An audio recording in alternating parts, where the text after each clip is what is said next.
Pakistan plus சீனா real எதிரி யார் என்றே மத்திய அரசுக்கு தெரியவில்லை.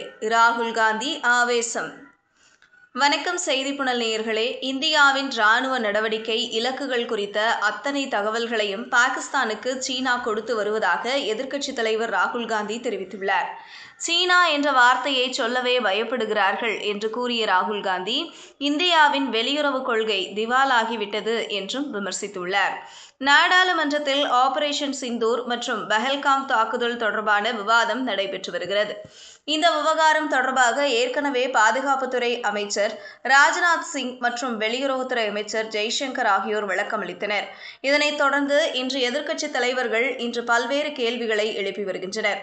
அந்த வகையில் எதிர்க்கட்சித் தலைவர் ராகுல் காந்தி பேசுகையில், 1971 போரின் போது பாதுகாப்பு படையினருக்கு அப்போதைய பிரதமர் இந்திரா காந்தி முழு சுதந்திரம் அளித்தார்.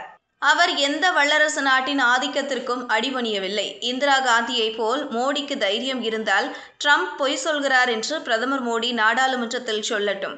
இந்திய இராணுவத்திற்கு எந்த இழப்பும் ஏற்படவில்லை என்ற தைரியம் இருந்தால் பிரதமர் மோடி நாடாளுமன்றத்தில் சொல்லட்டும். மத்திய அரசு செய்த தவறு காரணமாக விமானங்களை இழந்தோம். அரசியல் தலைமையின் உத்தரவு காரணமாகவே பாகிஸ்தான் இராணுவ தளங்களை தாக்கவில்லை என்று இராணுவ அதிகாரியே கூறுகிறார். இந்திய இராணுவம் எந்த தவறும் செய்யவில்லை. தவறு செய்தது பிரதமர் மோடிதான். இந்தியா பாகிஸ்தான் சண்டையை நிறுத்தியதாக 29 முறை ட்ரம்ப் கூறிவிட்டார். அமெரிக்க அதிபர் ட்ரம்ப் சொன்னது பொய் என்று மோடியால் கூற முடியுமா? எந்த நாடும் பாகிஸ்தானை கண்டிக்கவில்லை. இதன் மூலம் இந்தியாவையும் பாகிஸ்தானையும் சமமாக பார்த்துவிட்டனர். பாகிஸ்தான் இராணுவ தளபதி முனீருக்கு அமெரிக்க அதிபர் ட்ரம்ப் விருந்து அளித்ததை கண்டிக்க மோடிக்கு தைரியம் இருக்கிறதா?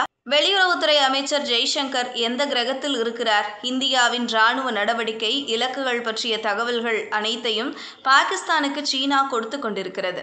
இந்திய இராணுவ நடவடிக்கை குறித்த தகவல்களை நேரலையில் சீனா கொடுத்திருக்கிறது. பாகிஸ்தானுக்கு சீனா உதவுவது குறித்து ஏற்கனவே நான் பலமுறை எச்சரித்த போது மத்திய அரசு கண்டுகொள்ளவில்லை.